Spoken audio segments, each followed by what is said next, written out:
thank you very much to the Mavericks. Now, I'm very fortunate we have Courtney Love with us. Courtney, it's very good to have you on the show. The first question, I love your group. Where does the name Hole come from? Well, it doesn't come from the obvious source. Actually, it's English 101, Euripides' Medea. When she kills the bride and her own child, she says, in the Norton's anthology, because the New York Times researched it, says there's a hole that pierces my soul. But my mother's this kind of crap New Age, well, my mother's this New Age psychologist, and she said, I said, you know, I had this terrible childhood. She said, well, you can't have a hole running through you all the time, Courtney. Hole. Said, thus hole. The hole in the spirit. Yeah, and then, you know, the genital reference, you know, go ahead and... Make it if you will. If you want, yeah, I don't care. Now, I read that you first got into music because of the English music you heard at Reform School. Is that true? Yeah, well, yeah, this guy he was an intern, came back from Britain, and he brought me a Squeeze record.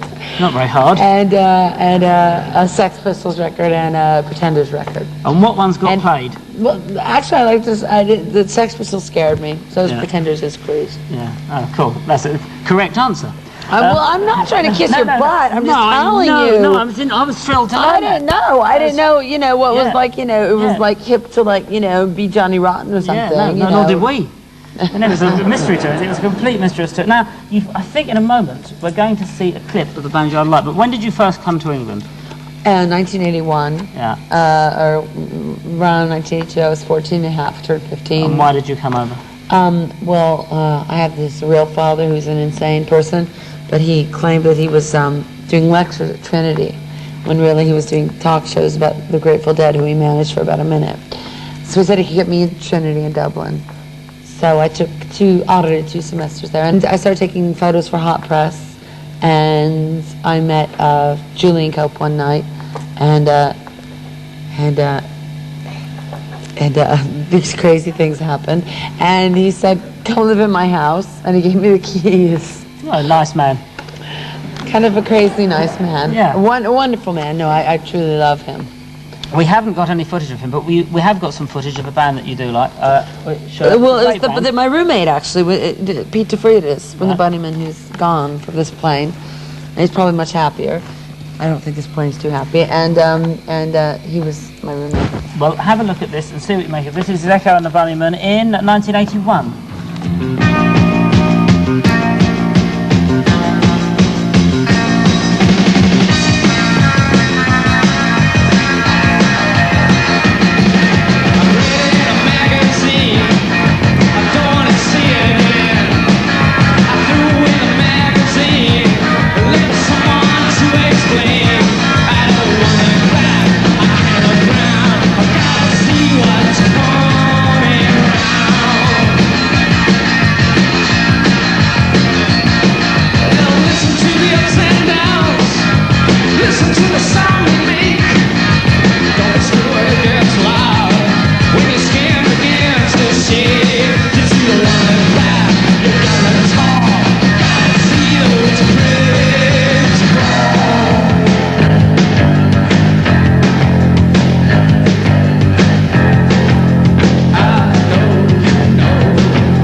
He's great, isn't he? They're all great. What was it that you loved about him? Well, he hated me, but he likes me now because I kissed their butt so much.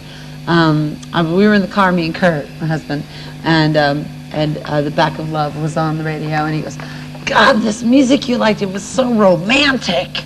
But then all of a sudden he got really into it, and I played him like Suck It Up Furs and Teardrop and the Bunnymen, and he'd been weaned on sort of Black Flag and Black Sabbath and stuff, and he got very into it. It's an eye-opener for him, so to speak. Very much so. And I think that, you know, having seen them about 8,000 times and Nirvana about 90,000 times.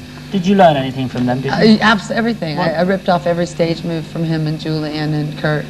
pretty much. That's very good. Now, your next LP, let me just ask you this before we move on. Your next LP, I read you'd thought up a title, and I can't remember what it was. It was Celebrity Skin. Celebrity Skin. Tell me about that. Because I touched a lot of it. Yeah. That's my coat. Oh. Well, in that case, and tell me about Celebrity Skin. I read there was something I read about. Oh, well, there was this real loser band in LA called Celebrity Skin. They were like totally horrifying. And then there's this magazine called Celebrity Skin. It's like a nudie magazine of famous people that have like maybe a nipple out or you know, something else. Women generally. No, women exclusively. And it's a bootleg, so I can have the name. The other one was Use Once and Destroy, but that was just applying to one sick relationship that was quite quick. So I decided to forget about that. Well, let's move along then, I think. And thank you very much for coming. We're all going to do some more at the end, the big finish, which we're looking forward to no end. We'll have a light ale in a minute. But in the meantime... All right, Jules. We're going back to literally reality. You damn fool, you. Oh, you call me that, but I like that. And now a link to reality, because it is reality. The camera's there. And please welcome, with the song Reality, Dion Faris.